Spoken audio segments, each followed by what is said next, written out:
dobroveče. Možda je trenutak da počnemo. Jako se radujem što je gužva, tako valjda i treba. I mislim da mogli bismo ovo večer da počnemo na sledeći način. Naš dragi gost, dr. Eliezer Papo, vanredni profesor na katedri za hebrejski književnost Ben Gurion univerziteta u Negevu, direktor Moshe David Gaon centra za sefardske studije, čovek koji predsedava Međunarodnim naučnim društvom Sefarad, redovni član Izraelske nacionalne akademije za Ladino i dopisni član Španske kraljevske akademije, ugledni međunarodni naučnik, nerezidentni rabin Sarajevske jevrejske opštine, ali ja u stvari uopšte ne bih želela to tako da počnem, jer ovo je druga decenija kako nam Eliezer dolazi, 11. put, ako ja dobro računam, i možemo da kažemo samo Eliezer Papo ili ponovo Eliezer, opet je tu, mi smo zbog toga strašno srećni. U svakom slučaju, ja njemu, nama svima želim jedno ugodno veče. Dobro nam došao još jednom. Bolje vas našao. Na ladinu bi se reklo esti eventu ki tenga hermanus. Nek ovaj događaj ima braću. Kao što ste imali priliku da vidite u flajeru koji je poslan, tema našeg večerašnjeg druženja je cionizam sa lokalnim akcentima. Znači, vidjet ćete, prvo i osnovno govorit ćemo mnogo o Ham, Ribi, Jehuda, Ben Shelomohaj, Alkalaj, znači Juda Alkalaj, Sarajlija i Zemunac, a govorit ćemo i o njegovom utjecaju na Herzla i o njegovom utjecaju na Herzlovog dedu, odnosno o njegovom utjecaju na Herzlovog dedu, a samim tim i na Herzla. Međutim, ono što je potpuno novo, iz prostog razloga što se u Izraelu niko time nije bavio jer ne zna našu lokalnu istoriju, a ovdje se niko time nije bavio iz prostog razloga što ljudi nisu čitali Alkalajeva djela ni na ladinu, njegova prva dva djela su na ladinu, ni na hebrejskom. Sad možemo da vidimo uticaj lokalne istorije, znači srpske istorije, na razvoj političke misli Jude Alkalaja. Sad, ovo je nekoliko životnih činjenica, nisam stigao da prilagodim prezentaciju, jel ovako, da odmaknem? Malo bliže, dobro. Nisam stigao da posrbim prezentaciju, tako da su osnovni datumi iz njegovog života ostali na engleskom, ali ukratko, brzinski možemo to zajedno da prođemo. Znači, 1798. godina, rođen u Sarajevu, 1828. godina, zapošljava se u Zemunu kao učitelj ili vjeroučitelj u jevrejskoj školi. 1839. ovo je sve lako jer uglavnom ide po 10 godina. Sve mu treba po decenije za sljedeći basamak. 1839. godine prva knjiga koja se zove Darhe Noam ili Ugodni putevi i to je bila jedna gramatika hebrejskog jezika napisana na ladinu. Poslije toga, 1840. samo jednu godinu nakon toga, on objavljuje sljedeću knjigu na ladinu koja se zove Šelom Jerušalaim ili Mir ti Jerusalime. Poslije toga on prestaje da piše na ladinu i piše mahom na hebrejskom. Možete da vidite da je njegova prva cionistička knjiga na hebrejskom napisana 1843. On tada zapravo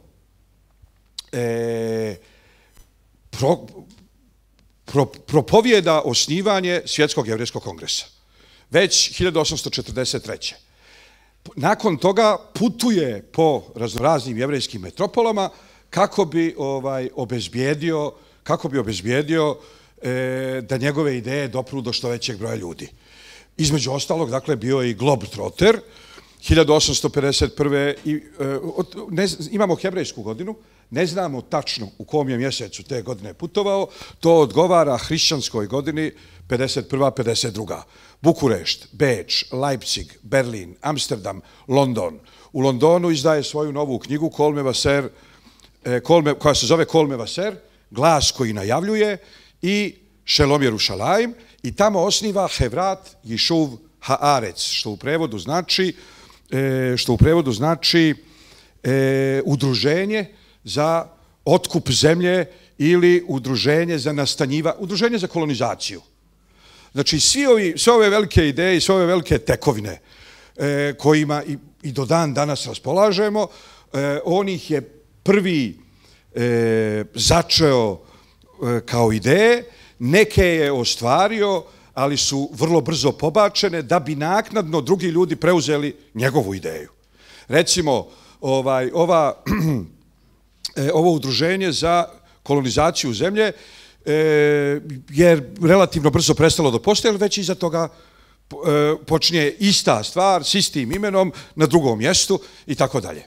1857. on ide na drugi, i ako govorimo o money raising trips, drugim riječima, o putovanjima na kojima skupljate novac, ovo su putovanja na kojima dižete ljudima svijest, pa ih zovem mind raising trip.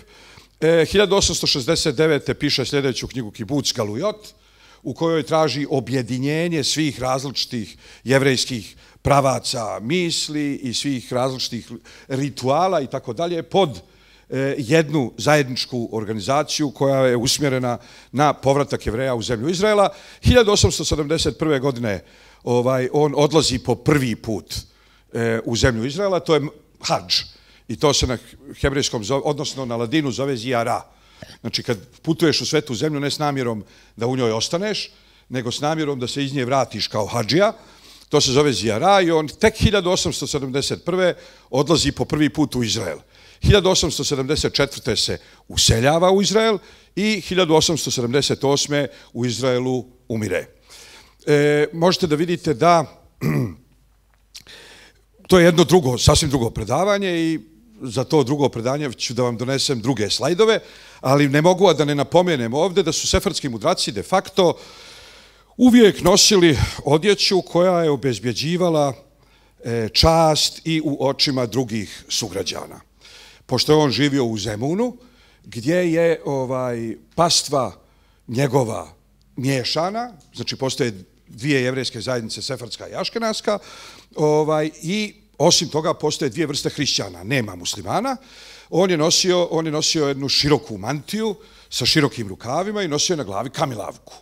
Inače, sarajevski mudraci, gdje je daleko veće muslimansko prisustvo, nosili su kamilavku sa burnusom oko kamilavke, tako da to izgleda kao fes sa čalmom ili ahmedija, i nosili su mantiju koja je nešto između pravoslavne mantije i džubeta hodžinskog. Dobro. Možemo da vidimo da on potpisuje, to je opšte poznata stvar, svako ko se zvao Jehuda je u obdaništu bio Leon i svako ko se čak i na ulici zvao Leon je u sinagogi bio Jehuda. Leon i Jehuda su sinonimi. Zašto? Zato što je Jehuda ime jednog od plemena i amblem tog plemena bio je lav. Leon znači lav, lav je simbol Jude, svakom Judi je nadimak ili nombre de cariño se to kaže na španskom, znači ime od milošte mu je Leon, ali ako je nekome čak i u rodnom listu zapisano Leon, kad ga se poziva na Tora u sinagogi, on je Jehuda. I ovdje vidimo kako on potpisuje latinicom na jedno pismo na njemačkom i kaže Jehuda Leon Alkalaj. Ovdje možemo da vidimo njegov rođeni potpis na knjizi jednog sarajevsko-dubrovačko-beogradsko-sarajevskog rabina Davida Parde. Nešto o intelektualnoj biografiji, znači on kaže u predgovoru u ovoj knjizi Darhe Noam, on kaže ovako: Quando salì de casa de mi padre, kad sam otišao iz doma oca mojega, i de tierra de mi nacimiento, iz zemlje moga rođenja, me accompagni, onda mi signore sjehide segula en zemlin išmora lea Elohim. Bio sam okružen svojim gospodom, članovima zajednice, izvrsnim ljudima u Zemunu. Znači, i on sad kaže, kad je stigao u Austro-Ugarsko carstvo, on zatiče da su Sefardi u Austro-Ugarskom carstvu daleko manje potkovani u judaizmu nego Sefardi u Osmanskom carstvu i on kao vjeroučitelj zapravo treba da napiše knjigu u kojoj će da objedini sve ono što je naučio kod svog oca u Sarajevu i on to sve nabraja u tom predgovoru, a njegov, sada vidite, od njegovog brata sin je vjeroučitelj u Beogradu. Znači, obojica su Sarajlije. E sad, kako znate da li je neka zajednica važna u jevrejskom svijetu ili je manje važna ili je nevažna? Tačno. Znači, nije pitanje bruto dohotka prosječnog bruto dohotka, niti neto, niti nato, nego da li zajednica uvozi rabine ili izvozi rabine. Zašto? Zato što ne postoji srednje stanje. Ako imate ješivu, onda iz te ješive svakih par godina iskoči još po 3-4 učenjaka. Jedna zajednica ne može da dadne hljeba tolikim rabinima. A ako nemate ješivu, nemate uopšte svog rođenog kandidata. Znači, ona mjesta koja imaju ješive ili rabinske akademije, oni proizvode rabine za širi okrug. Sarajevo je u 15. vijeku konac 15. početak 16. vijeka, centar jevrejski na sjeveru Balkana, najveći i najvažniji bio je Bitolj ili Bitola. Bitola, moj roden kraj. U 17. vijeku Beograd. Međutim, austrijska okupacija Beograda i odvođenje u ropstvo beogradskih rabina i prodavanje po trgovima širom zapadne Evrope beogradskih rabina kao roblja, dovelo je do toga da je beogradska zajednica ostala obezglavljena i prestala da bude centar. Ona se nakon toga obnovila u smislu, ovo je sinagoga, ovo je groblje, ali nikad više nije postala ono što je bila u 17. vijeku. I od 18. vijeka pa nadalje, znači 18. 19. i do holokausta, prva polovina 20. vijeka, centar Sjevernog Balkana je Sarajevo i čak se može reći da je jevrejska zajednica u Beču, gdje su se štampale knjige i šta ja znam, više je bila ekspozitura Sarajeva nego li obrnuto. Njegov, dakle, rođak, ovdje potpisani David, sin Moše Alkalaja, kaže, evo ja sam vjeroučitelj u Beogradu i srećom dopala mi je do ruku ova knjiga koju je napisao moj stric, koji je došao u Zemun da podučava i sad konačno mogu da podučavam svemu onome što sam naučio od svog pokojnog oca. E sad, recimo u jednoj od njegovih knjiga, Sefer Haim, knjiga života, Beograd 1851, on spominje neke od svojih učitelja, pa recimo kaže Vekah kibalti mirabi umori harav hamufla uhvoda donaj male kevod morenu verabenu aravri bi. Ovo samo da vidite koliko su sefardi onako fidalgos španski, znači imaju titule koje se pišu u skraćenoj formi iz prostog razloga što su malo preglomazne. Pratite zajedno sa mnom ovi koji znaju hebrejski. Kevod, časni, Morenu, naš učitelj, Verabenu i naš rabin. Harav, rabin, ribi, rabin, znači 3 puta kažete rabin u jednoj jedinoj tituli, to se zove Kevod, Morenu, Verabenu, Harav, ribi. I naravno, pošto je to malo preteško za pisanje, onda se piše ovako u skraćenoj formi. On kaže, u toj knjizi on kaže ovako, ovo sam primio od svoga učitelja, čudesnog rabina koji je bio pun slave Gospodnje, pa onda ova titula koju sam već preveo, Jakova Fincija, neka bi njegova uspomena bila na blagoslov. I onda iza toga ide jedna interesantna sefardsko-osmanska skraćenica Hineni kaparat miškavo. I neka bih ja bio pokajanje njegovog kreveta.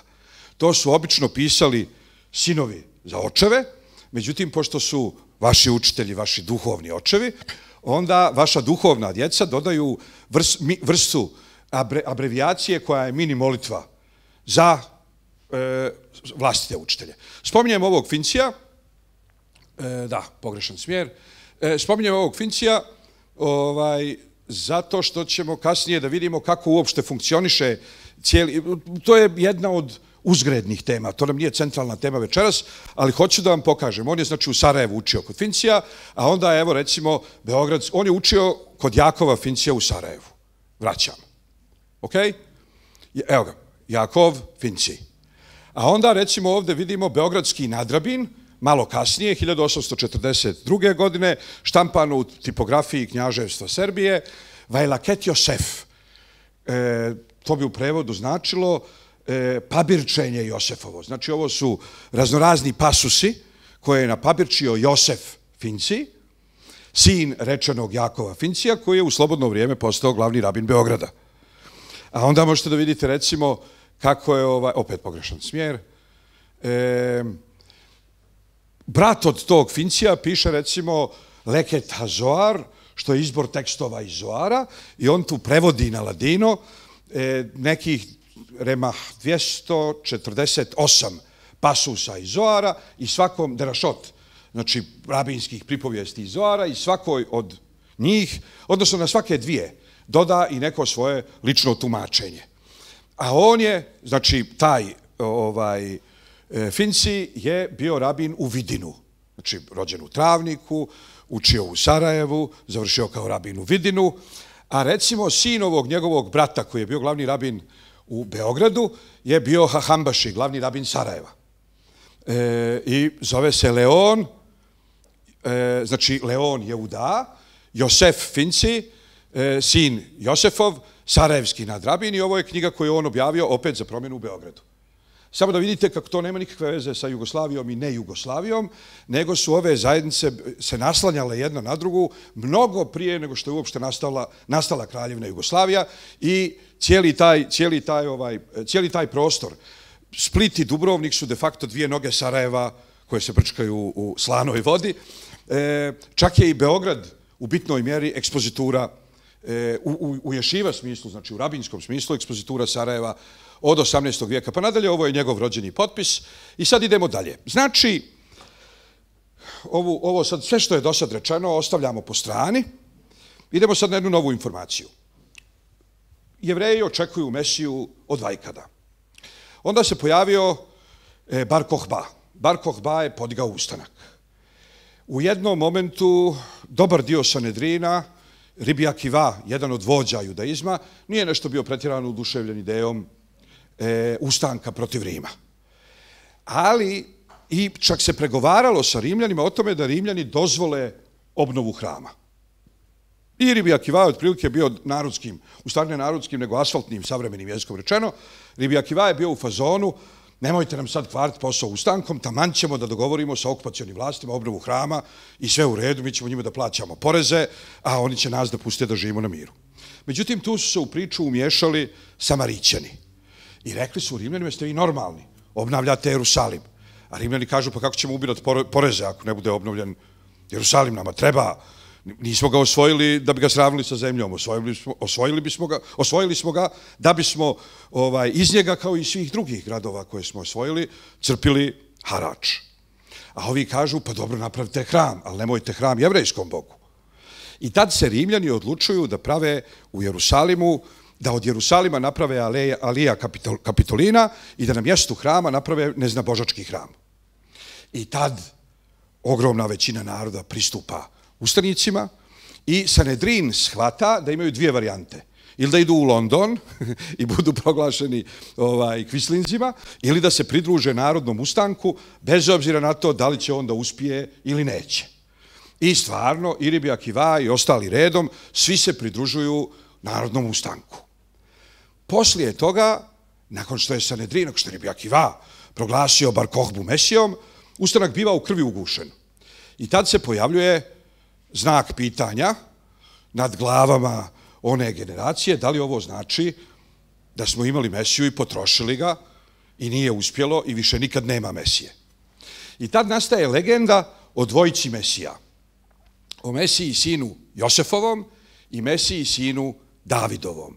Oni među vama koji su iole učili Bibliju znaju da je i prvi put prilikom uspostave carstva prvo uspostavljena dinastija iz plemena Benjaminovog, Šaul, kog je trebalo da naslijedi njegov sin Jonatan, a nakon toga, i zato se to, pošto su Josif i Benjamin braća, to se može smatrati Mesijom, sinom Josefovim. A onda poslije toga nastupa David iz plemena Jehuda. Znači, to je jedna drevna legenda koja je trebala da kaže: ne. To što je ovaj Mesija propao ne znači da nikad više neće biti nikakvog Mesije. Nego smo mi oduvijek znali da imaju dvojica Mesija. Jedan kom će da bude podapeta noga i drugi koji će da uspije. Ovaj kom je poda peta noga i tako dalje. Ali razvio se čitav niz legendi, umeđu vremenu su ljudi uopšte zaboravili. Prvo je osnovno da se podsjetimo, bio je čitav niz mesija, posebno u prvom i u drugom vijeku nove ere, a i naknadno je bio čitav niz mesija i taj ustanak Bar Kohbin je prestao da bude tragedija u onoj mjeri u kojoj je bio kad je ova legenda izmišljena. I sad smo ostali s jednom zaboravljenom traumom i legendom koja je nastala oko te traume. Ali trauma prestaje da postoji, legenda nastavlja da postoji i svi se bave pitanjem kad će Mesija, kad će koji Mesija, jer ljudi sad očekuju da se u budućnosti pojavi Mesija koji će da udari glavom u zid, pa tek poslije njega Mesija koji će da uspije. Recimo imate nakon izgona iz Španije, koji je uporediv jedino sa holokaustom u smislu opsega njegovog uticaja na jevrejsku psihu, svijest, samosvijest i tako dalje. Razvija se recimo među prognanim jevrejima koji su stigli na teritoriju zemlje Izraela i sjede u Safedu, razvija se mesijanski kompleks. U toj generaciji mi imamo 4, 5, 6 lidera koji sjede u Safedu i svi su ubijeđeni da su Mesije. Jedan od njih, Rabbi Haim Vital, čuveni, imao je vrlo ležeran odnos prema magiji i unatoč činjenici da Tora zabranjuje magiju, on se rukovodio principom da ne može Tora zabraniti nešto je korisno. Prema tome, magija koja funkcioniše nije magija. A Tora je zabranila onu magiju koja ne funkcioniše. A na njemu je da provjeri koja funkcioniše.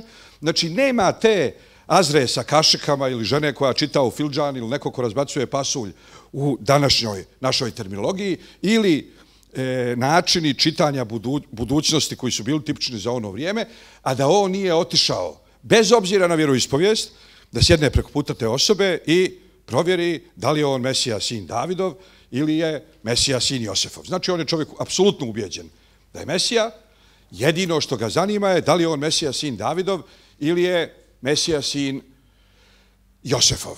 Sad, iz te priče, ja ovdje preskačem nekoliko stvari koje su vezane za biografiju i idemo na Alkalaja i njegov potpuno revolucionarni razvitak ideje Mesije sina Josefovog.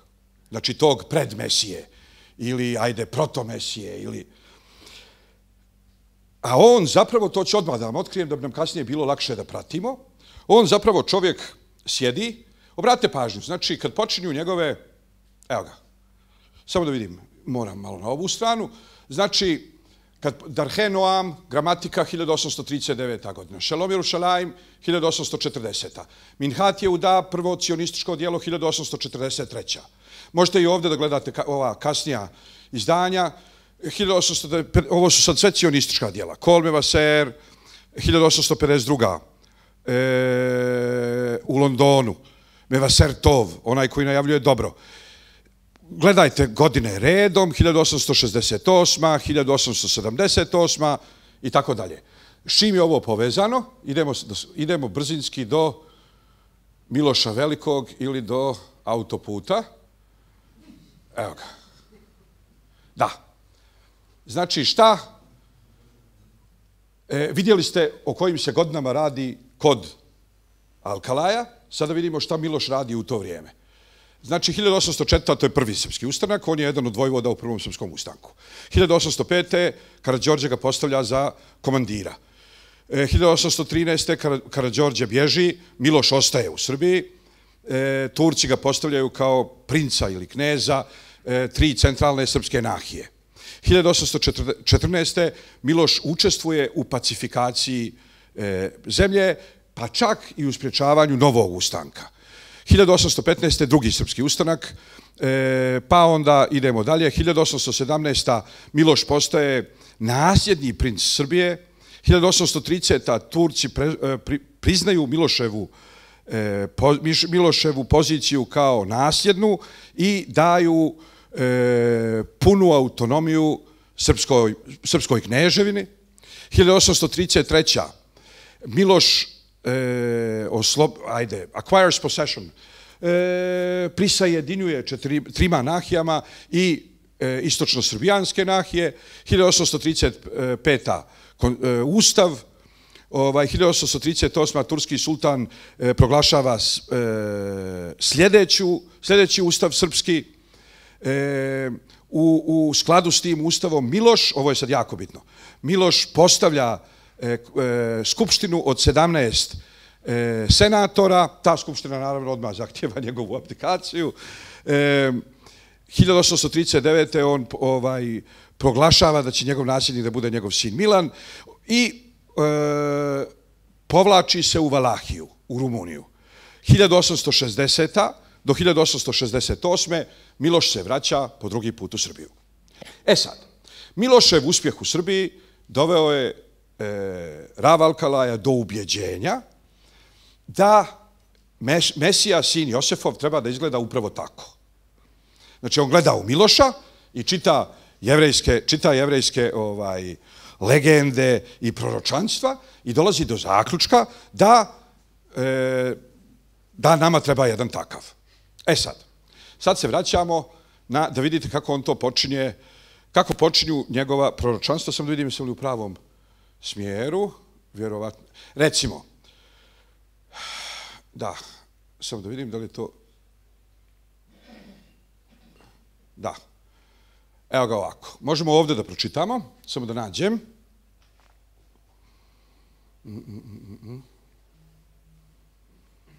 On kaže...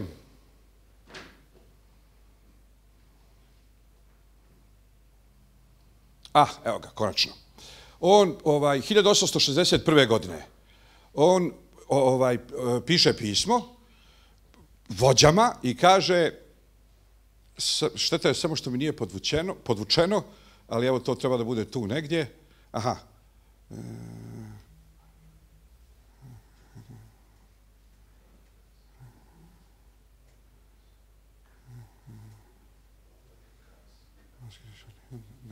A ne, to je onda na prethodnoj strani. On kaže, zašto bi, kaže, a da, to je ovdje, jeste. Evo ga, tačno, našao sam. Kaže, da ne čitam sad cijelo pismo koje on piše, kaže, lamma nigra me awalahin veha serbin. Zašto bi naša situacija, zašto bi Tursko carstvo sa nama postupalo drugačije nego li sa Rumunima ili sa Srbima? Ve nahnu avadim ne emanim lihvod malhuto. A mi smo, kaže, pritome još i stvarno vjerni sultanu.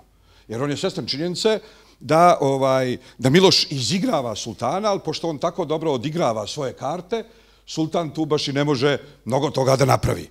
A on kaže, a mi s druge strane, mi smo stvarno vjerni sultanu. I sad on čovjek se ubjeđuje sa vođama svjetskog jevrejstva širom planete i pokušava da ih ubijedi u svoju viziju Mesije, sina Josefovog. I on im kaže, na nama je da se pokrenemo, na nama je da počnemo da otkupljujemo zemlju. Sultan će dodijeliti Jevrejima autonomiju. Onda oni kažu, jesi ti blesav, što bi sultan dodijelio autonomiju? A on njima pokušava da objasni, evo kao što smo ovdje vidjeli, i kaže, halo, dodijelio je autonomiju Srbima, dodijelio je autonomiju Rumunima, što ne bi dodijelio autonomiju Jevrejima, kad je to dobro za cijelo carstvo i kad je to dobro za ekonomiju i tako dalje. E sad, osim, dakle, političkog vizionarstva, koje vid može da bude, a ne mora da bude vid proroštva, Rav Alkalaj je između ostalog bio i prorok. Znači, u onoj prvoj knjizi, koju izdaje na ladinu, da, opet pogrešan smjer, no, naći ćemo. Ne prave ih na hebrejskom. Evo ga. Znači, ovo je prva knjiga koja zove Darhe Noam, 1839. godina Beograd, knjiga je na ladinu, gramatika hebrejskog jezika napisana na španskom i u predgovoru ove knjige on najavljuje da je, to ćete sve dobiti na srpskom, ja upravo radim na prevodu te knjige, tako da nema potrebe da sad tražim i pointerom vam pokazujem gdje to u tekstu piše. On čovjek u predgovoru toj knjizi kaže da je zemljotres u Tveriji, znači u Tiberijasu u Izraelu, i potome kalumnja, znači lažna optužba za ubijstvo hrišćanskog djeteta koja se desila u Damasku. To je priča koju svi znate. Znači, u Damasku jevrejska zajednica za promjenu biva optužena da su uzeli hrišćansko dijete, da su koristili njegovu krv za pravljenje macesa, u zatvor bivaju bačeni najviđeniji članovi opštine i onda to je po prvi put da se jevrejski svijet počinje da djeluje zajedno. Znači, ne samo da se Jevreji Engleske brane protiv kralja, a pomognu im eventualno Jevreji Francuske, nego cijeli jevrejski svijet djeluje zajedno i pokušavaju da izdejstvuju od velikih sila pritisak na sultana kako bi sultan pritisnuo valiju ili guvernera Sirije. A on čovjek kaže, ovo su posljednje muke pred veliko otkupljenje. I nakon toga, sljedeće godine, on to kaže 1839. Sljedeće godine kaže, otvaraju se kapije alija. Drugim riječima, otvaraju se kapije useljavanja. I imamo 100 godina da iskoristimo širom otvorene kapije useljavanja. E sad, ima jedan interesantan, džaba, rabini tako pišu zakukuljeno, zamumuljeno, da oni koji nisu stručnjaci teško mogu da shvate o čemu se tu radi. Ima jedan koncept u judaizmu, Trajer i ja smo danas o tome na putu iz Beograda govorili, koji glasi, bolje je, ako je rabin svjestan činjenice da zajednica neće poslušati stav jevrejskog prava, onda je bolje da im ga uopšte ne saopštava. Jer je bolje da ljudi griješe nehotice, nego da griješe hotimice. Zašto? Ako on zna da oni onako neće poslušati, onda im je manji grijeh to što nisu poslušali ono za što nisu ni znali, nego li da ne poslušaju ono na što ih je on upozorio. I sad tu se naš Rav Alkalaj bavi mišlju da li je fair da on ljude opomene i on kaže, ne bih da neko plati glavom zbog mene. Zato što sam ga upozorio, pa je sad u još goroj situaciji, jer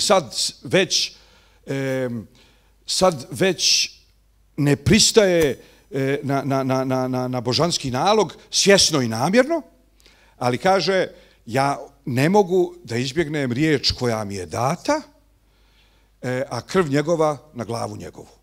E sad, ako računate, to je 1839. i on kaže, od sljedeće godine, 1840. otvaraju se kapije alija do 1940. i ko ne iskoristi taj period, krv njegova na glavu njegovu. Znači, apsolutno nevjerojatno, čovjek je, ajde vizionar. Premda ni vizionari nisu nešto česti, posebno ne danas u ovo vrijeme Bajdena i Bajdenčića, ali vizionari obaška, a proroci obaška. Ovaj čovjek je stvarno bio prorok. E sad, u sljedećoj knjizi Šelom Jerušalajim, premda je proročanstvo u ovoj prvoj knjizi samo po sebi ono što je u knjizi štampano i što do dana današnjeg u knjizi stoji je dovoljno da ga proglasimo prorokom. On u ovoj knjizi kaže, kad sam rekao to što sam rekao, svi su mi se smijali. I slovoslagač je izbacio čitav jedan pasus da me poštedi podsmijeha. Kao da me ljudi ne bi ismijavali. Okay? I sad on u novom predgovoru nove knjige, on se žali na to što je njegovo proročanstvo zapravo iskasapljeno i to unutrašnjom jevrejskom cenzurom, znači nije došla cenzura Austro-Ugarska u Zemunu, nego slovoslagač izbacio pasus, kaže, drž se gramatike, nemoj se provaljivati, ko te pitao šta ti misliš, šta će biti za 100 godina, pritom je on mladi učitelj. Okay? I imaju tu neki ljudi koji se smatraju malo pozvanijim da govore o tome šta će biti za 100 godina i kosi šta si, odakle si. Dobro, u svakom slučaju sad da vidimo malo njegovu razradu. Ovo su samo neke od tih naslovnih strana, njegovih sljedećih cionističkih dijela. Ovo je njegov rukopis, sefardski kurziv, ovo se čuva u Narodnoj i univerzitetskoj biblioteci u Jerusalimu. Ovo je pasus koji smo već pročitali o Srbima i Valahijen, drugim riječima Rumunima. Dobro, sad da vidite kako on doživljava Mesiju sina Josifovog. Kaže ovako, Šema Israel, čuj Izraelu, hapasuk haze, usod hageulaha atida. Ovaj stih znači nije samo osnovna maksima judaizma, čuj Izraelu, Gospod je naš Bog, Gospod je jedan, nego je u njemu sadržana i tajna budućeg oslobođenja ili otkupljenja Izraela. Kako? Šema, čuj, hu lešon kibuc. Znači, ne možeš kad govoriš šema, Israel, čuj, narode, znači da se narod okupio. Jer ako se narod nije okupio, onda nije čuj narode. Onda je čuj Pero, čuj Simo, čuj Kemo, čuj Meho. Ali nema čuj narode. Čuj Izraelu znači da se Izrael okupio.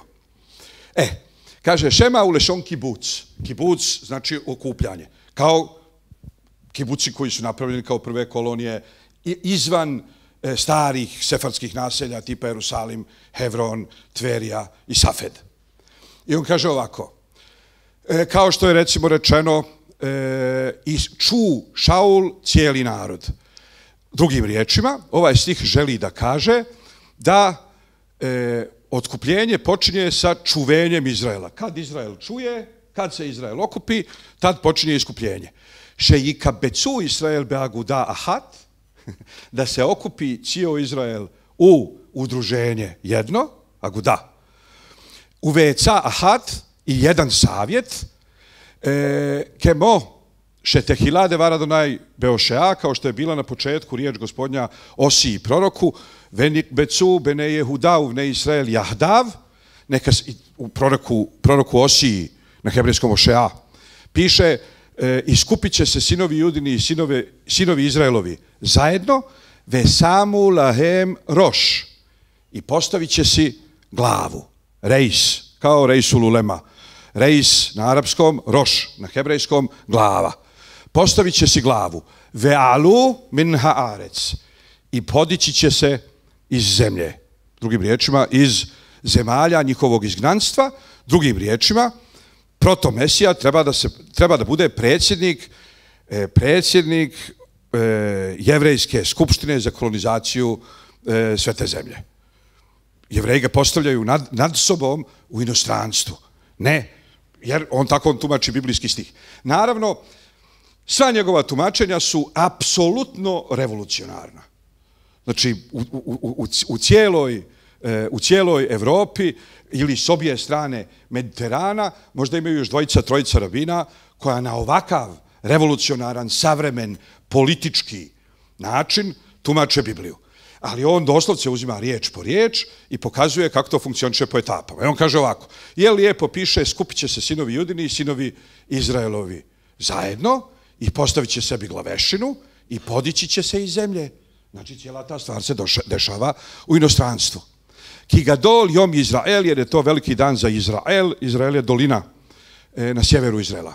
Vehena Marija Jakova vinu alava šalom, a tako je rekao Jakov, naš praotac, neka je s njim mir, Heasefu ve agida lahem et ašeri kreet hem beaharita jamim.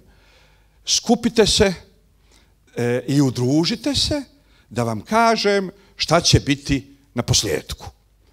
Sad, obratite pažnju, sve su ove stvari relativno teške za prevođenje, jer se on poigrava riječima hiasefu, skupite se, ali to je korijen riječi, skupština.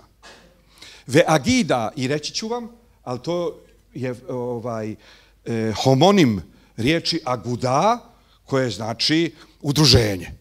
Znači, on svo vrijeme na svjesnom nivou, na podsvjesnom nivou, na nivou aluzije, na nivou metafore, na nivou banalnog ili bukvalnog značenja teksta do dubinskog značenja teksta, on uvijek upućuje na jedno te isto. Skupite se, okupite se u jedno jedino udruženje, postavite si jednu jedinu glavu i ta glava nek vas povede u Izrael. Kaže ovako, on sad objašnjava stih i kaže šta ovo znači. Ne sube ne Israela gudahat, to znači da su sinovi Izraelu postali jedno udruženje. I tkinu acmehem legeula, i time su sebe pripremili za oslobođenje. I sad on objašnjava šta znači ovo skupite se. Veha asefa hazot, ova skupština, on je već iz skupite se izveo iz glagola, iz imperativa glagola skupiti se, on je već iz njega izveo imenicu skupština. I kaže sljedeće, veha asefa hazot tije lefakeah u leažgijah al hačuva haklalit le erec na halata votenu. U prevodu, i ovo je sad jako revolucionarno, Ova skupština, njena dužnost je da nadgleda i provjerava tešuva klalit. I on o tome govori kao da je to nešto što se samo po sebi podrazumijeva, znači opšte pokajanje ili opšti povratak. I to je fascinantno i to vrlo često rade hahamim ili mudraci, propovjedaju polurevolucionarnu ideju, a revolucionarnu ideju provuku usput kao nešto što se samo po sebi podrazumijeva. Nikad niko prije njega nije govorio o tešuva klalit. Tešuva na hebrejskom znači pokajanje, ali doslovce dolazi iz glagola lašuv, vratiti se. Tešuva, dakle, znači povratak. Kao kad Bog kaže u ustima proroka tog i tog šuvu vanim šovavim, vratite se, djeco nestašna. Tešuva je znači povratak u dobar odnos s Bogom. I on sad kaže ovako, postoji privatna tešuva i javna tešuva. Privatna tešuva je nisi držao šabat, počni da držiš šabat. Nisi jeo kašer, počni da jedeš kašer. Nisi stavljao tefilin, počni da stavljaš tefilin. Ali to je sve individualno. I ako svi Jevreji na svijetu nisu držali šabat i počnu da drže šabat, to je sve individualna stvar. A javna tešuva je povratak u zemlju Izraela. Potpuno revolucionarno, nikad nikom prije njega nije palo na pamet, a on to spominje uzgred, kao nešto što, pa nije valjda da to niste znali. I kaže ovako, ova skupština, njen je zadatak da nadgleda i provjerava javno pokajanje le erec na halata votenu, u zemlju koja je nasljeđe naših otaca. Ve samu lahem roše had ve alumina arec, da si postave, nada se, jednog poglavicu, jednog poglavara i uspnu se iz zemlje. I on sad kaže ovako, Tirgem Jehonatan visekon min ara gelutehon. Jonatan koji je prevodio ovaj stih na aramejski, on veli, ne prevodi da se dignu iz zemlje, nego da se dignu iz zemlje svoga izgnanstva. Znači, to je nešto što se dešava u inostranstvu.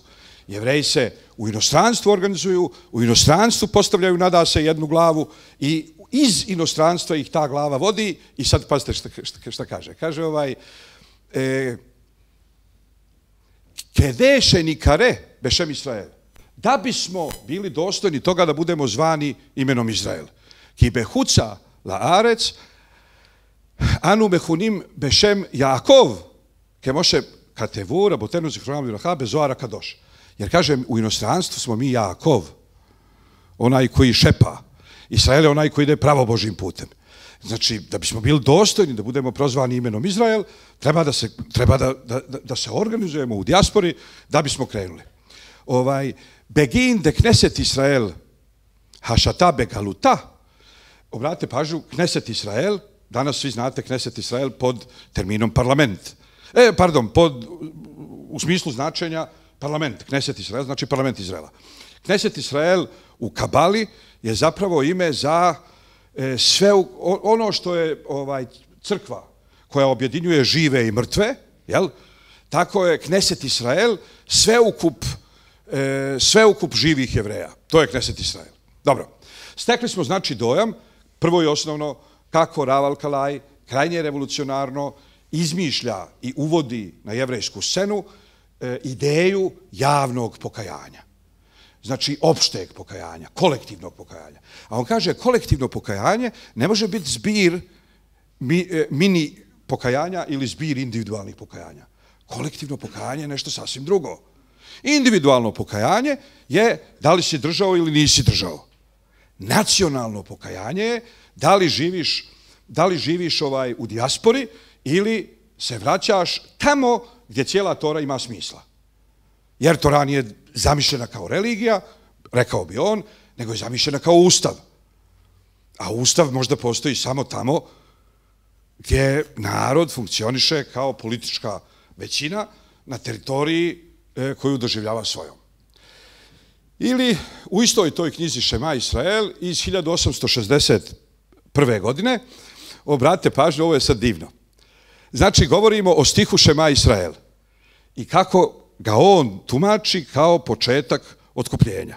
Šema, čuj Izraelu, bez okupljanja nema čuvenja, znači sve smo već objasnili, a sad obratite pažnju na ovo. Ovo mi je divno. Kaže ovako, veod ramuz bešema Israel, i još jednu aluziju imamo skrivenu u molitvi, u deklaraciji vjere Šema Israel, ki beathalat jemota Mašijah, da će u početku mesijanskih dana, drugim riječima, godine 5600. Znači, sad je 5783. A on kaže da je 5600. godina, znači prije 183 godine, da je to athalat jemota Mašijah, početak mesijanskih dana. Sad obratite pažnju. Kaže ovako, da će, kaže, godine 5600. vladati kralj pravedan, kralj potpun, kralj pobožan. I sad vidite ovako, Shin mem ain, tvore riječ Šema. Ali on kaže Šema ne znači samo Šema. U Šema je sadržana i aluzija kad će da se desi otkupljenje. A otkupljenje će da se desi 5600. godine. A zašto će da se desi 5600. godine? Zato što će tad da vlada kralj koji će da bude pravedan i njegovo ime je već sadržano u Šema. Jer on se zove Sultan Medžid Abdul. Abdul Medžid, ali se malo ne uklapa, on mu je promijenio, nije Abdul Medžid, nego je Medžid Abdul, ali što se njega... Naravno, on je svjestan činjenica da je ovo draša, ali ovo je jedna snažna draša u kojoj on kaže od početka svijeta. Svaki put kad neko kaže Šema Israel, mislilo se na ovo okupljanje koje će da se desi danas u vrijeme sultana Abdul Medžida.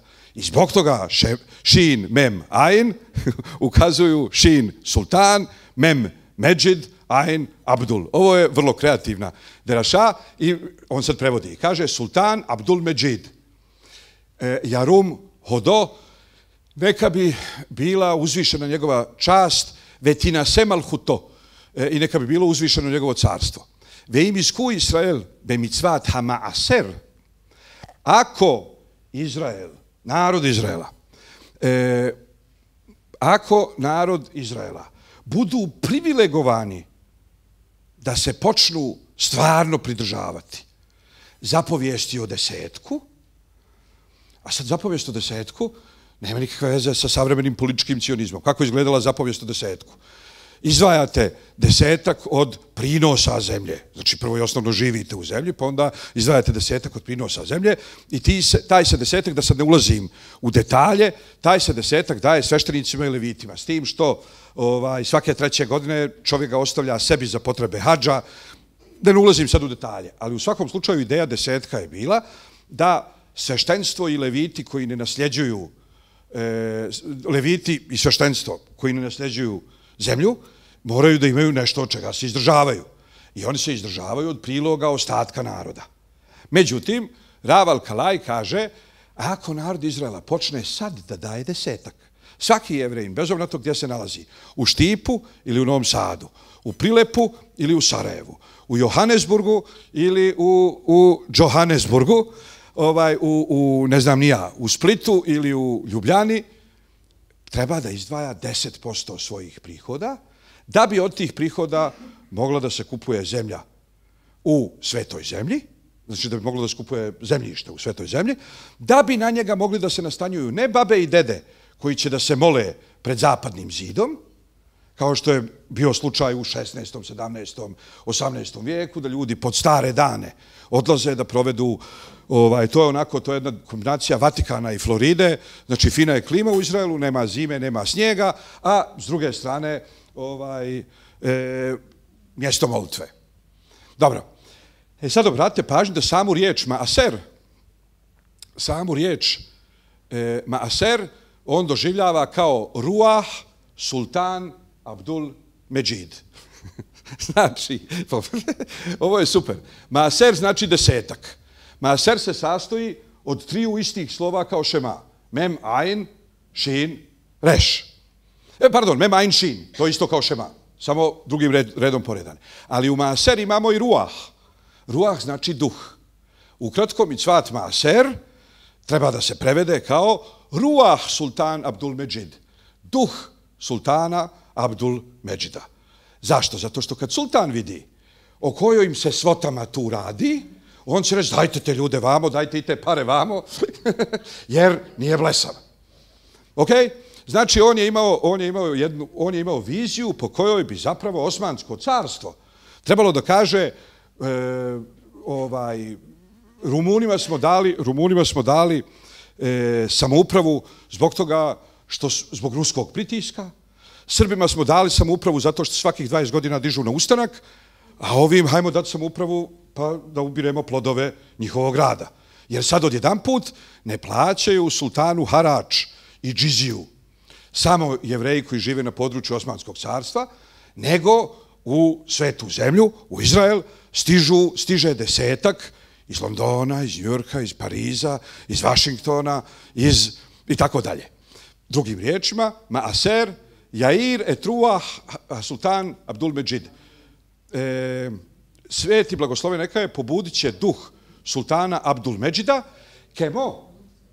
kemo šeheir Ruah Koreš Meleh Paras. Kao što je pobudio duh Koreša, cara Persije.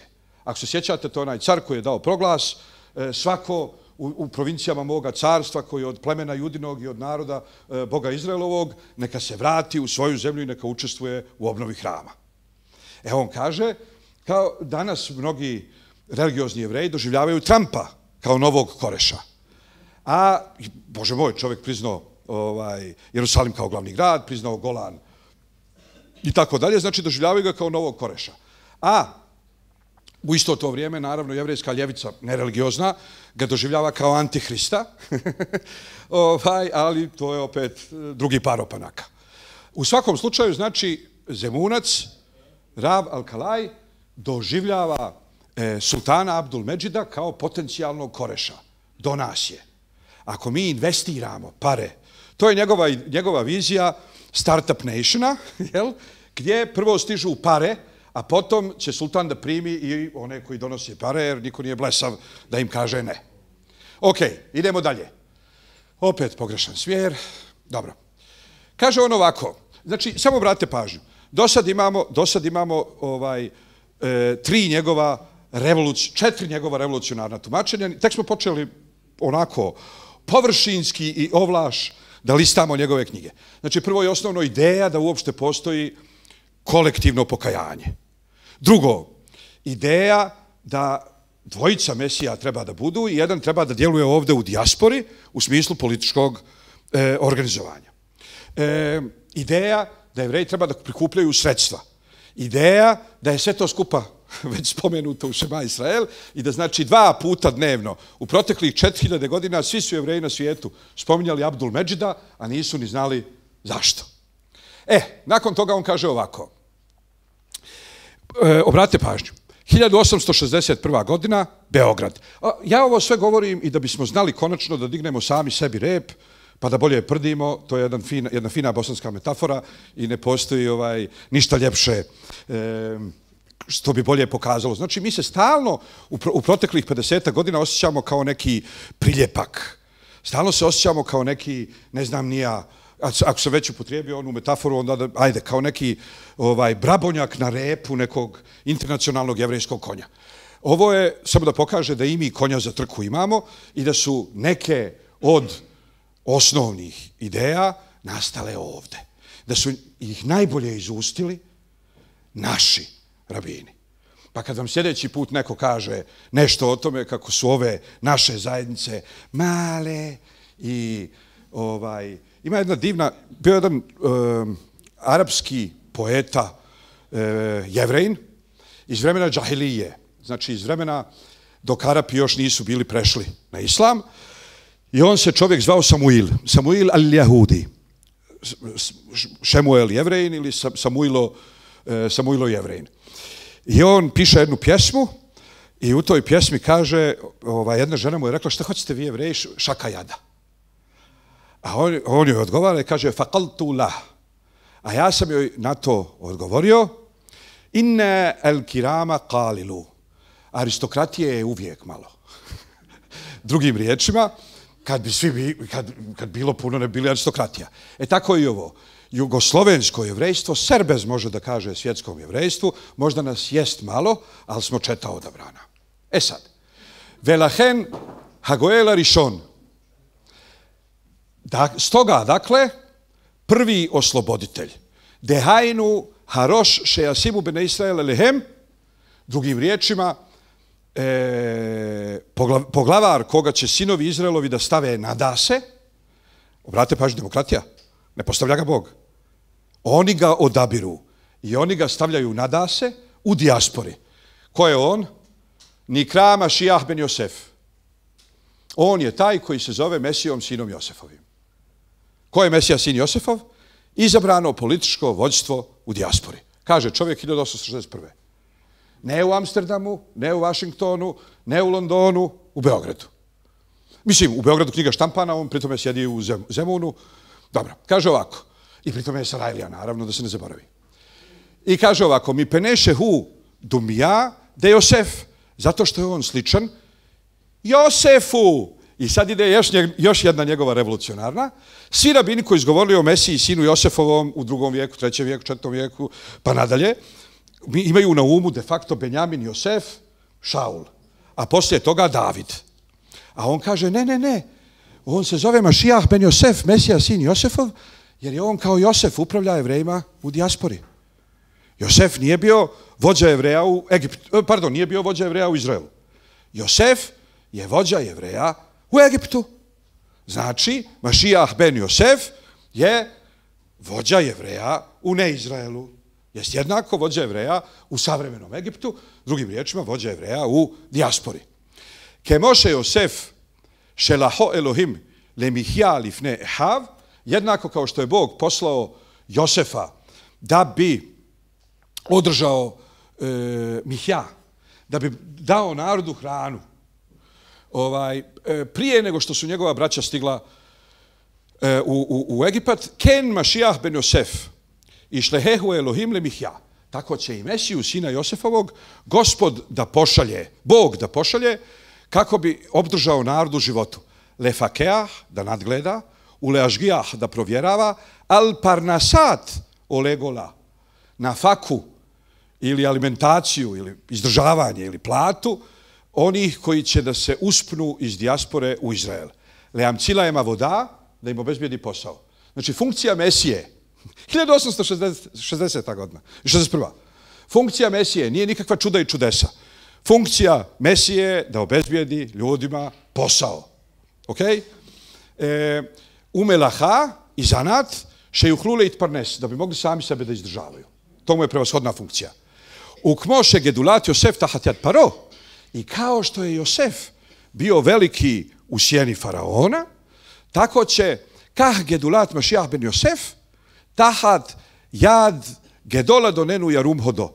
Tako će i Mesija sin Josefov da bude veliki u sjenci našega gospodara, neka bi njegova slava bila uzvišena, odnosi se na sultana, kiuha iš adoneha arec, jer on je gospodar one zemlje, kemo, i tako dalje, nećemo sad čitati sve redom. Idemo na sljedeći. Geulat Israel tije šelema, ali je deše neme šihim. Znači, u jednom od sljedećih dijela, samo da vidim gdje nam je ovo, u jednom od sljedećih dijela, znači, on veli, ovo želi da kaže, spasenje Izraela desit će se u potpunosti rukom dvojice Mesija. Mesije sina Josefovog i Mesije sina Davidovog. Početak izbavljenja je rukom Mesije sina Josefovog. Kao kedereh geulat Bavel, kao što je bilo i izbavljenje iz Vavilona. Vesofa geulal je de Mašijah ben David, kedereh geulat Mitzrayim, kao što je bilo izbavljenje iz Egipta. Drugim riječima on kaže, imamo dvije faze iskupljenja iz ove trenutne dijaspore, koje će da objedine dosadašnje jevrejsko iskustvo iskupljenja. Mašijah ben Josef djelovat će u skladu sa ovozemaljskim silama, Kao što je iz Vavilona Ezra i Nehemija su u vrijeme Koreša doveli Jevreje natrag, tako će i Mesija sin Josefov u vrijeme Abdul Medžida da dovede Jevreje natrag, a onda će nakon toga u sljedećoj ili za 2 ili za 5 generacija da se pojavi Mesija sin Davidov, čije će otkupljenje da izgleda čudesno kao ono koje je izveo Mojsije.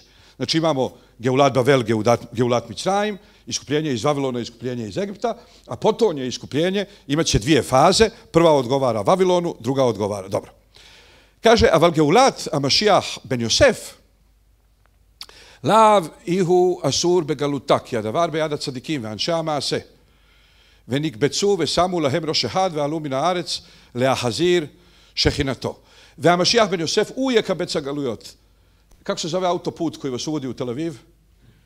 Kibuc Galujot. Kibuc Galujot znači okupljanje dijaspora ili okupljanje izgnanstava. On kaže, prevashodna dužnost Mesije je kabec. Tu je i riječ kibuc.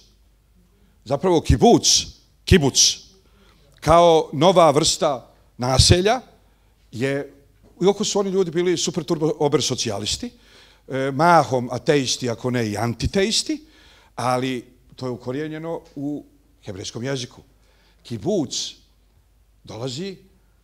je zapravo samo pola termina. Izvorni i cjelokupan termin je duboko religijski. I on se zove kibuc galujot. Okupljanje dijaspora ili okupljanje izgnanstava. Onda dođu socijalisti, ukinu riječ izgnanstava i ostave samo okupljanje. Okay? I tako nastane riječ kibuc i svi danas znaju za kibuca, u principu nisu uopšte svjesni činjenice u kojoj mjeri je prvo i osnovno, i to treba da se podvuče, nemoguće sekularizovati hebrejski jezik. I kogod je mislio da će uspješno da ga sekularizuje, debelo se sefno iz prostog razloga što je u svakoj trećoj riječi nagazna mina. I nemoguće, jer je nemoguće od takvog jezika koji je sav određen religijskim iskustvom, usresređen na vjeru, pretvoriti ga u jezik šrafcigera i pila, u jezik, ne znam nija, letvica i daskica. Ja to često kažem svojim studentima, to je sad malo meandarsko skretanje, ali moram. Ima blaziranih studenta u Izraelu, pa vam dođu i kažu onako snobovski kao, ja ne znam kako bih to rekao na hebrejskom. Ja kažem, pa probaj na albanskom. Kako ti ide jermenski?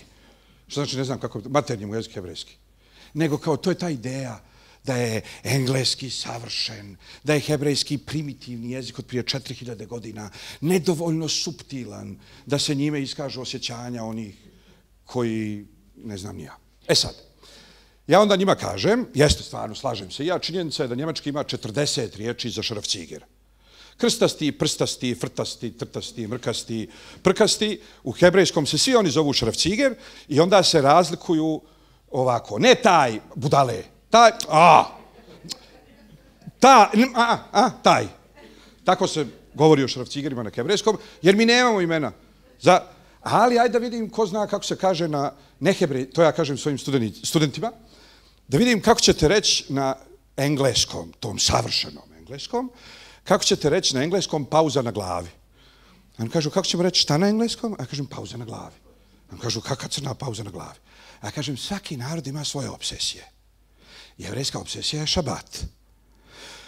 Da je Tora data Njemcima, vi sad ide, kaže, odmori se 7. dana, ne ubij. Ček sad. A šta ako recimo, na primjer, a šta ako neko moli da ga ubijem? A je li ubijstvo a šta ako je maloljetna, šta ako je punoljetna, šta ako nije rođena, šta? Znači, najveći traktat u njemačkom Talmudu bio bi traktat koji je razrada zabrane ubijstva. Da je Tora kojim slučajem data Francuzima. I sad čitam, šabat, ne ubije, ne čini bluda. Komplikovano. A da li je blud? A šta ako obje strane hoće? A šta ako su punoljetni? A šta ako sam ja sad stao na mazohista i ona uživa u tome? I znači, najopsežniji traktat u francuskom Talmudu bio bi onaj koji je vezan za zabranu bluda. Jevrej kaže, ne čini blud, ok, ne čini blud, ne ubi, ok, ne ubi, ne radi nikakvog posla. Hop, kako to? Čekaj, a šta ako recimo ja, a šta ako ja kažem njemu? A šta ako mu kažem prije šabata? A šta ako mu uopšte nisam rekao? A šta najkomplikovanije, najzavrzlastije, najzakukuljenije i zamumuljenije poglavlje jevrejske istorije nije jedan traktat, dva traktata naslonjeni jedan na drugi, zovu se Šabat i Eruvin. Propisi o šabatu i propisi o domenima u subotu. Jer postavlja se pitanje, a šta ako izađeš iz kuće, a imaš nešto u džepu? Jer doslovce piše u proroku, nemojte nositi teret. Šta je teret? A nemojte nositi klavir oko kuće. Jasno je, nemojte nositi klavir oko kuće. Ali šta ako ja imam u džepu tipku od klavira? Je li to nošenje ili nije nošenje? A šta ako je sve ovo kuća, jer mi sad svi koji stanujemo u ovoj zgradi i u 4 okolne zgrade imamo zajedničko dvorište, uoči subote u petak, time se bavi cijeli jedan traktat koji se zove Eruvin, uoči subote u petak napravimo zajednički hljeb. I kažemo, ovo je sve zajedničko domaćinstvo. Što se nas tiče, ovo je zajedničko domaćinstvo. I onda u tom zajedničkom domaćinstvu mi možemo da pomjeramo stvari. I sad, Talmud kaže, postoje dvije vrste domena, javni i privatni. A postoje i dvije vrste domena koje su proglasili rabini. Jedan se zove nedomen, jer je tako mali da nije domen. To je recimo ako imate uličnu lampu pričvršćenu na vašu fasadu i ona je manja od 32 cm kvadratna sa 32, da li vi možete iz kuće nešto da iznesete na lampu? Za Jevreje je ključno pitanje. E sad, šta znači ta pauza na glavi? Kaže, čovjek se djeca kenkala, žena nije bila kući i on otkine pijetlu glavu da se djeca malo zabave. To je sad ovim nekim koji se prenemažu kao jao strašno, kakva je to zabava. Kog se ja sjećam, mi smo u Sarajevu vezivali mačkama konzerve za repove i to je sve dio igre. I on kaže, otkinuo pijetlu glavu i dao djetetu da se igra. Dolaze drugi ljudi i kažu mu, zabranjeno je ubijanje životinja na šabat. A on kaže, ko ubija životinja, ja otkinuo pijetlu glavu da se djeca igraju. Pa kaže, nemoš ti otkinuti pijetlu glavu da se djeca igraju bez da pijeta umre. A on kaže, boli mene uvo, jer pijeta umro, ja uopšte nisam htio da pijeta umre.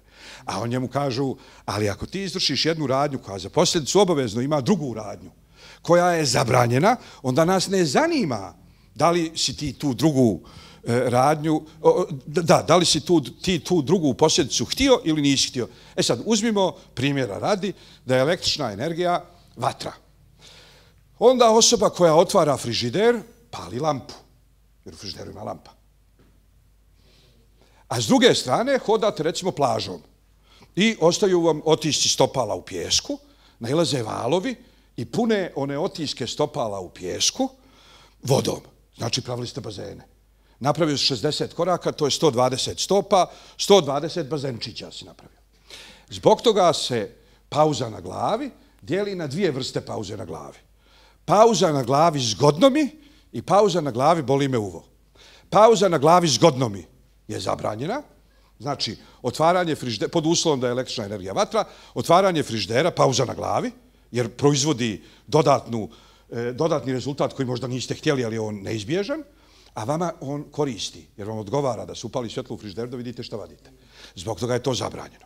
Ali pauza na glavi boli me uvo, znači hodam plažom i ostaju stope i stope se pune vodom i bivaju bazenčići, ali meni svejedno, nema toga nikakve fajde, to je onda dozvoljeno. Tako da, ponovo, svaka kultura ima svoju obsesiju. Jevrejska obsesija je šabat i u pozitivnom i u negativnom smislu te riječi, jer počesto sve te diskusije izgledaju kao da svi dube na glavi kako da zaobiđu šabat. Dobro, vraćam se sad na našu osnovnu temu. Kaže on, vezehu sedera geulale fimidraše razal. I ovo je redoslijed otkupljenja onako kako je on razrađen u homilijama rabinskim. Roša kibuc, poglavar kibuca, znači poglavar skupštine. Kibuc, okupljanje. Poglavar skupštine Nikra Mašijah ben Josef. On je taj koji zove Mesija sin Josifov. Kihudum jade Josef. Kaže, Hamašijah ben Josef, dehajnu roša kibuca šerijeba jamimaem u ivneha bajt. Ili recimo, u Vsof haelef hašiši, koncem 6. milenija, on govori od 5760. godini, kad treba da nastupi opšti šabat, kao što šabat ne nastupa tačno sa akšamom, nego oduzmete malo od nesvetog da dodate svetom, pa šabat počinje pola sata, 40 minuta, sat vremena prije zalaska sunca, tako i 7. milenijum koji odgovara šabatu neće da počne 5999. nego će da počne malo ranije, recimo 5760. Pardon, šta vam rekao, 5600. 400 godina prije kraja prethodnog. Ok, u Vsofa Elefa Šiši, pod kraj 6. milenijuma, Javo Mašijah ben David. Tad će da dođe Mesija sin Davidov. Znači, od ove prve geula do potonje geula, prva geula počinje 5600. A do dolaska Mesije, od 5600. do 5999. možda prođe 399 godina. Ok. Kaže, Veuit kabe šofar, on je taj koji će zaduvati u šofar i on je taj koji će vaskrsnuti mrtve. Nekad u dalekoj budućnosti, ali prije toga sve ide redovnim političkim angažmanom i potpuno ovosvjetskim, mundanim, sekularnim redoslijedom. Ili kaže ovako, recimo, kaže, još jedna interesantna stvar. On je bio svjestan činjenice da on nije ortodoksan, zato što on kaže, prigovaraju mi iz ortodoksnih krugova. Što znači prigovaraju mi iz ortodoksnih krugova? Ako si ti ortodoksni, onda mi prigovaraju moja raja.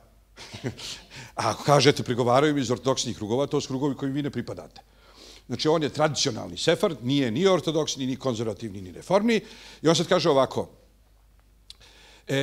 prigovaraju mi, kaže, jer ima ono čuveno mjesto gdje rabini kažu neće vam biti potrebna pomoć ljudska.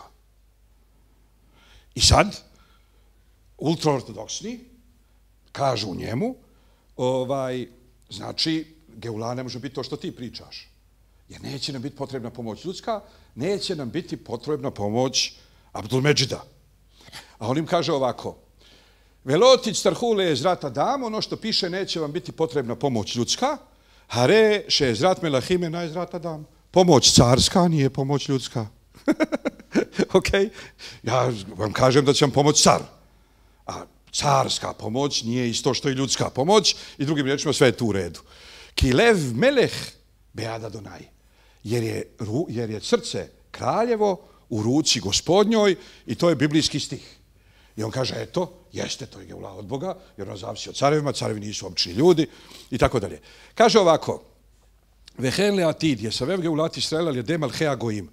I u budućnosti Bog će pokrenuti otkupljenje Izraela rukom careva naroda svijeta. Šejair etruham lešaleham. Jer će pobuditi njihov duh da ih pošalju u svetu zemlju.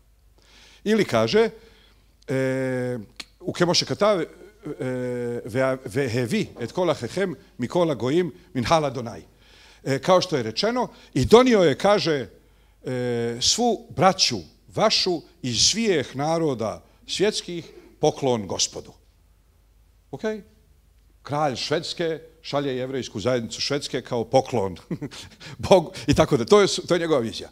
Ve anahnu vezarenu, a mi i potomstvo naše nije hajavim le šalemla eta oca ot. A mi ćemo, kaže, mi smo dužni da snosimo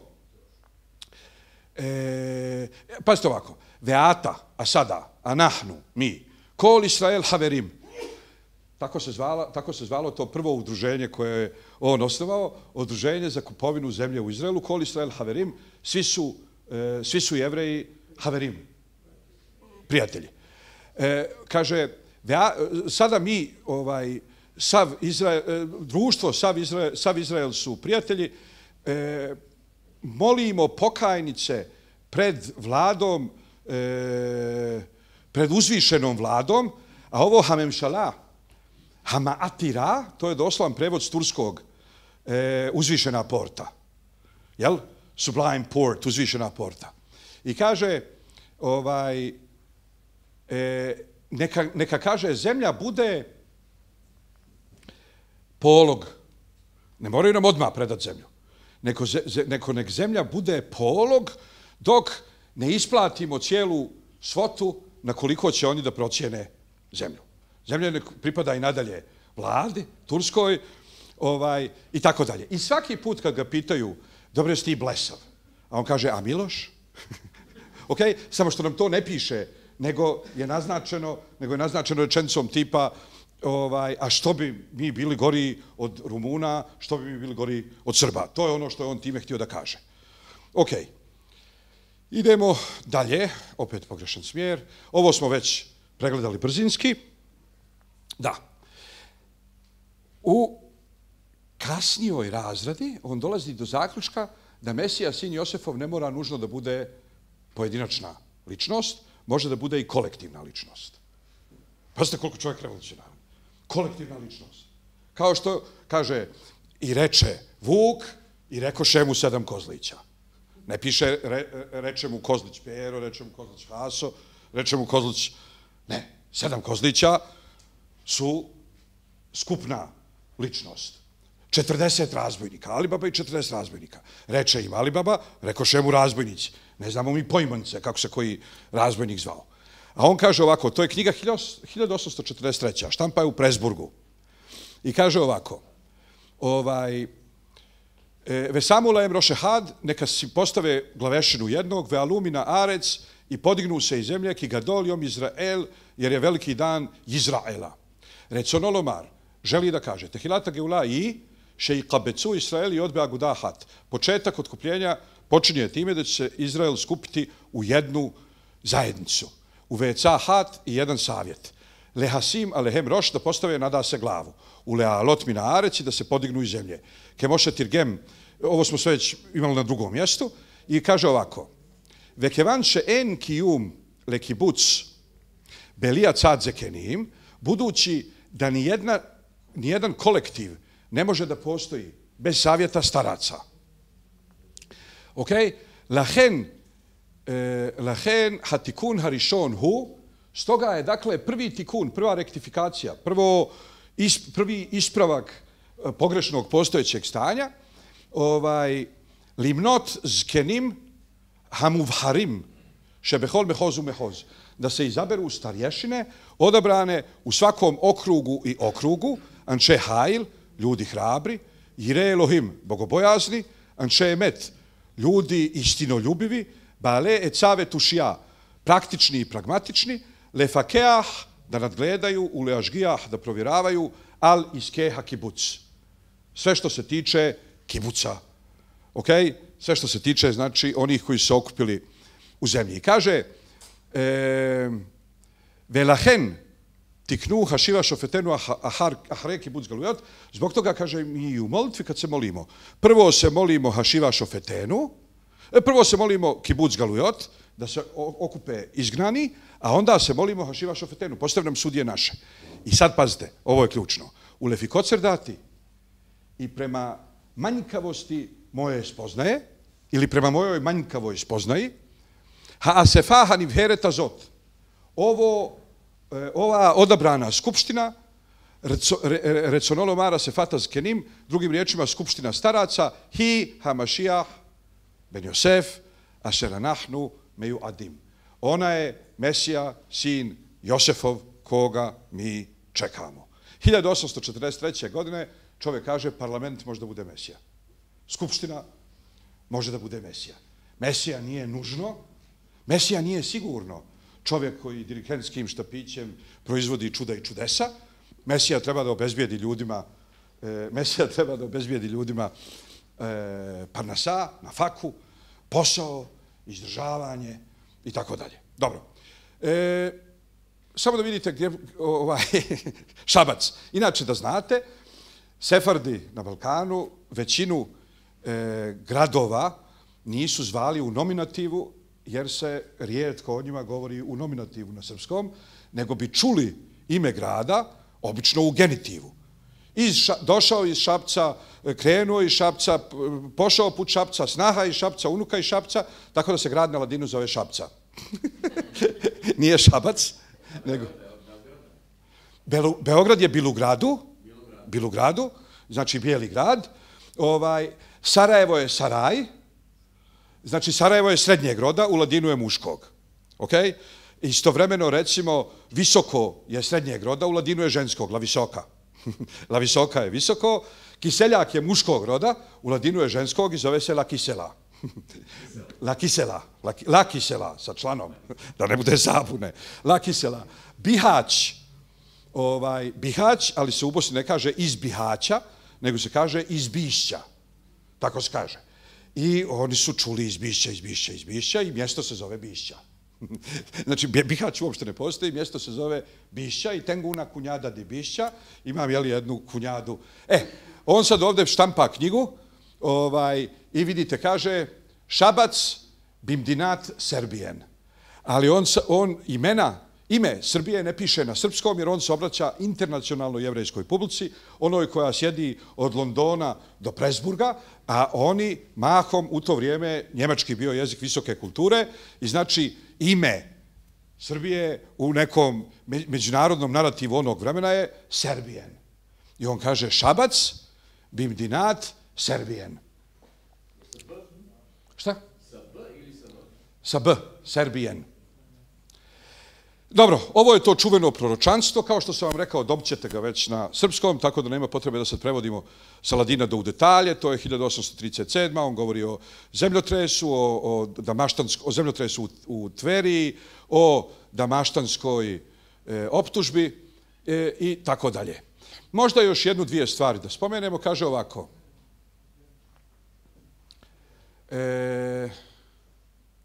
Nećemo, ovo je prekomplikovano. Hoću da vam pokažem još jednu stvar, recimo rabinski humor. Ovo je, u Bosni nisu mogli biti rabini ako nisu imali smisla za humor. I kaže on ovako, por verda, u istinu, ki estos pesukim, ovi biblijski stihovi, son muy maravillosos, su vrlo čudesni. I las kušiot se mučigvaron. I pitanja koja čovjek možda postavi vezano za ove biblijske stihove su mnoga, se mučigvaron.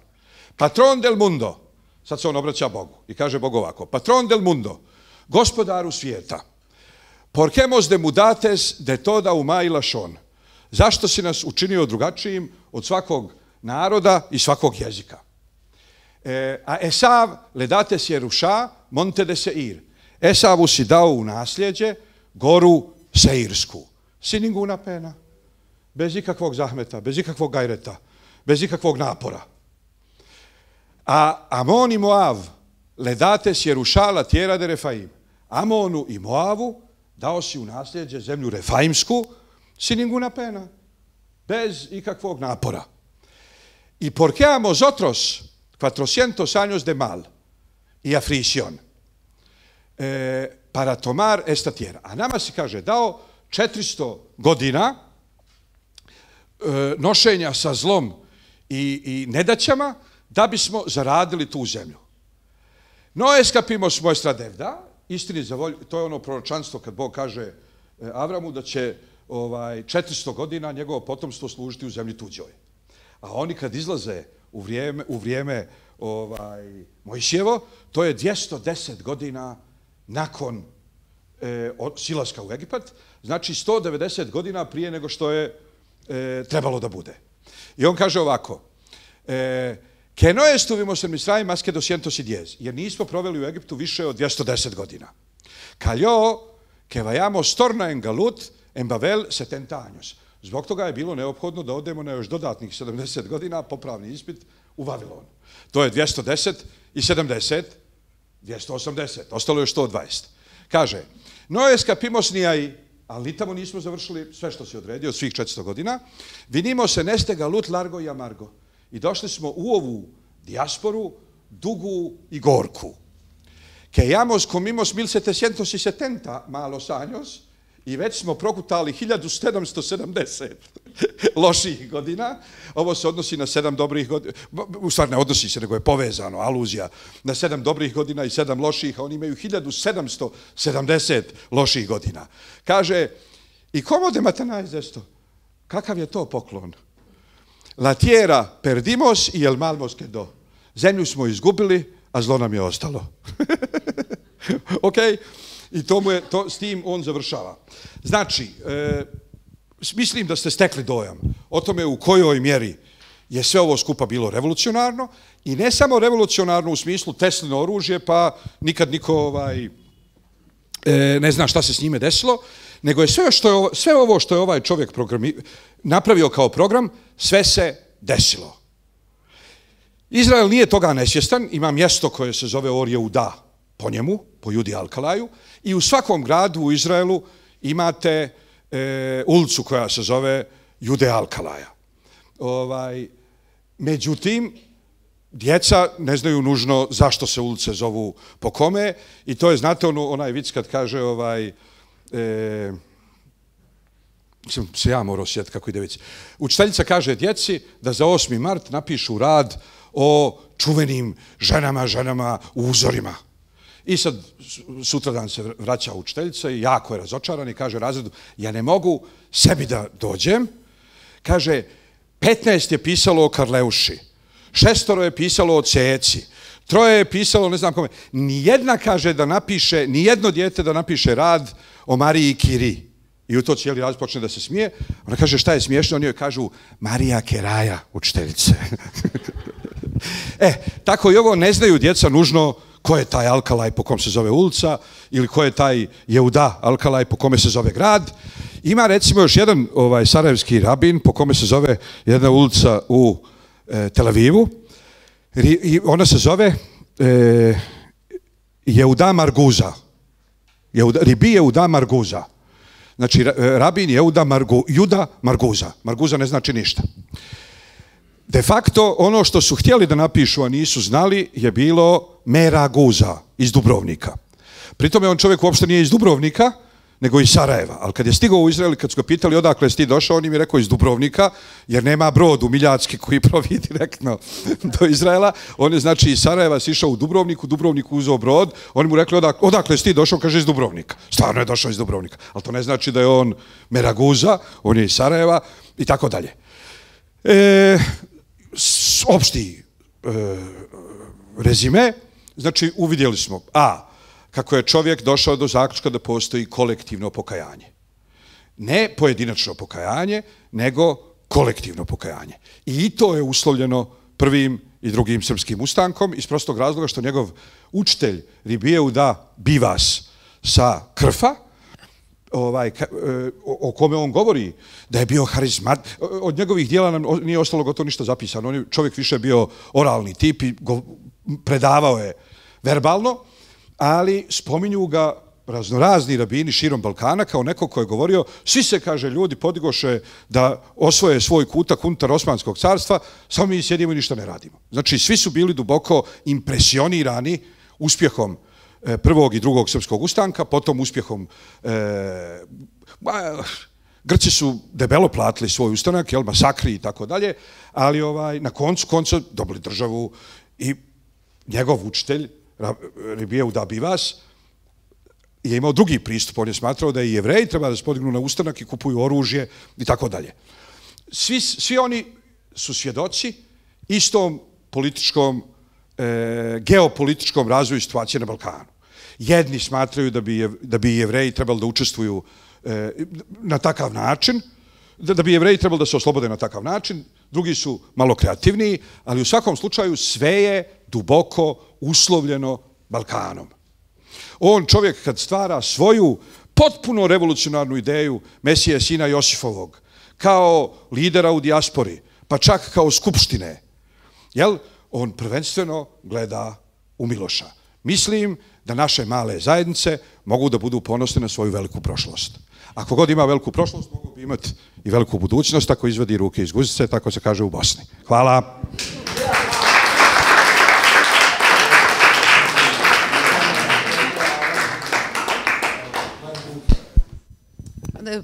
Ukoliko imate naravno neko pitanje, to se podrazumeva da je moguće. Ja samo imam utisak da Sarajevo i dalje izvozi rabine jednakim tempom kao što je to bilo i u najbolja vremena.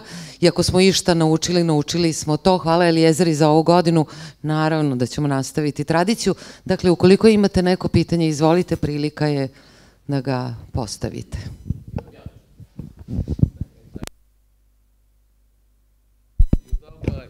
Juda Alkali ispostavi se da je zapravo rodonačelnik jevrejske političke nacije. Ta priča o zajednici jeste sticanje političkog identiteta od nekada religiozne zajednice. Kad je on pisao tim kojima je pisao 61. godina, ko su to bili, rabini? Ne samo. To su vođe jevrejstva, prvenstveno ovi koji su već iza emancipacije i koji već uveliko imaju građanska prava u svojim zemljama. Montefiore, Njemačka, Francuska, jevrejska udruženja u Njemačkoj, u Francuskoj, Alliance Israelite Universelle, kako se kaže u njemačkom pomoć? Verein, jasno.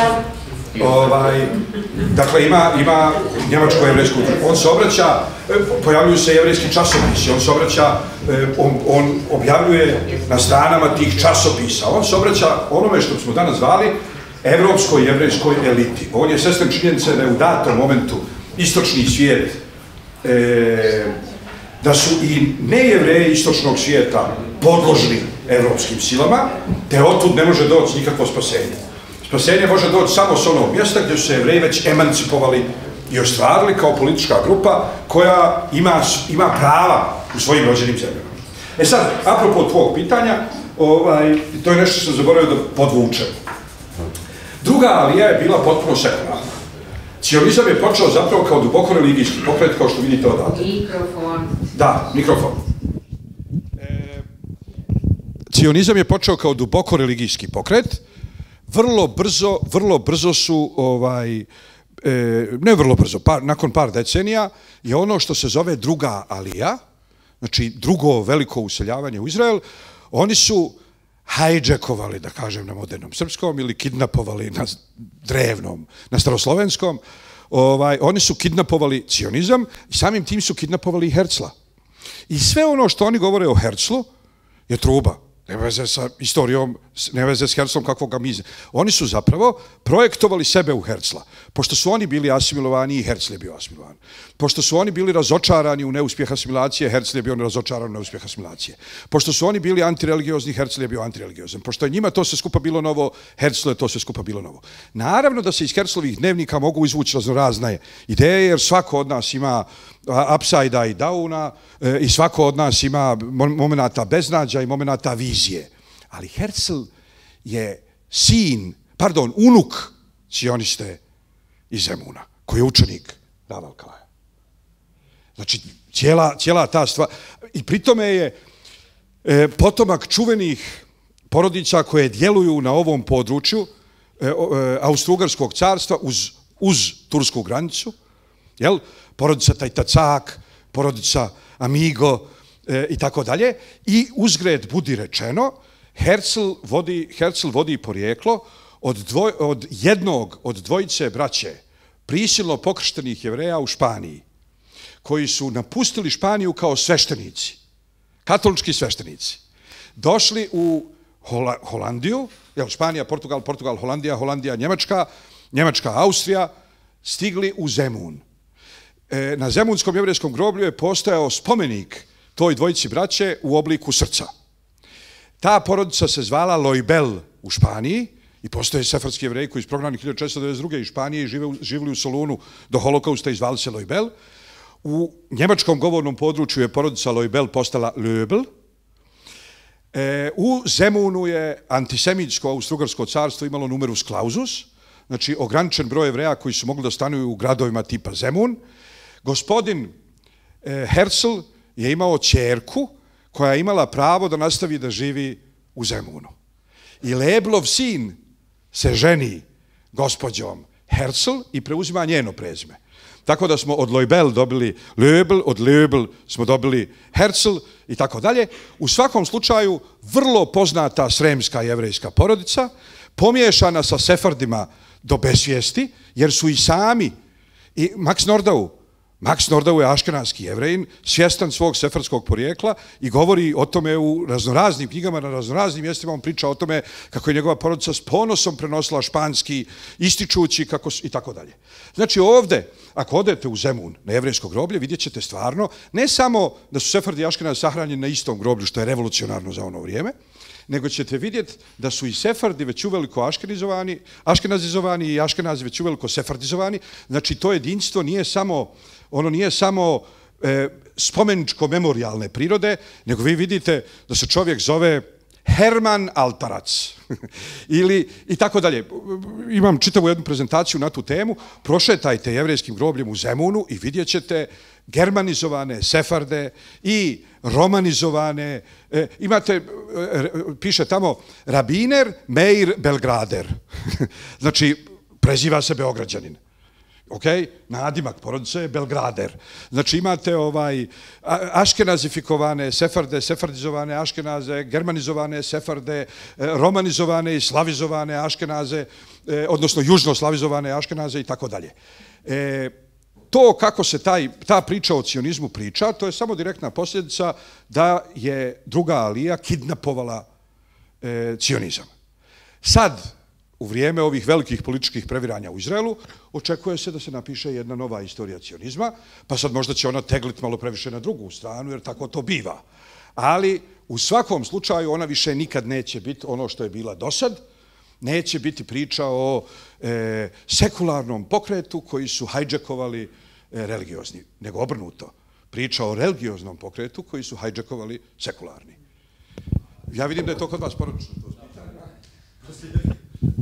Dobro, kratko. A je li nađena neka veza na kraju između baš Herzela, direktno njegovih ideja Alkalaja, od što mu je deda bio učenik Alkalaja? Znači, jel se negde može naći konkretno? Nego u idejnom smislu, ne mislim... U idejnom smislu je više nego očigledno da on nastavlja nešto već postojeće. I činjenica je da on flertuje i sa mnogim drugim, činjenica je da on flertuje i sa mnogim drugim idejama. Jel?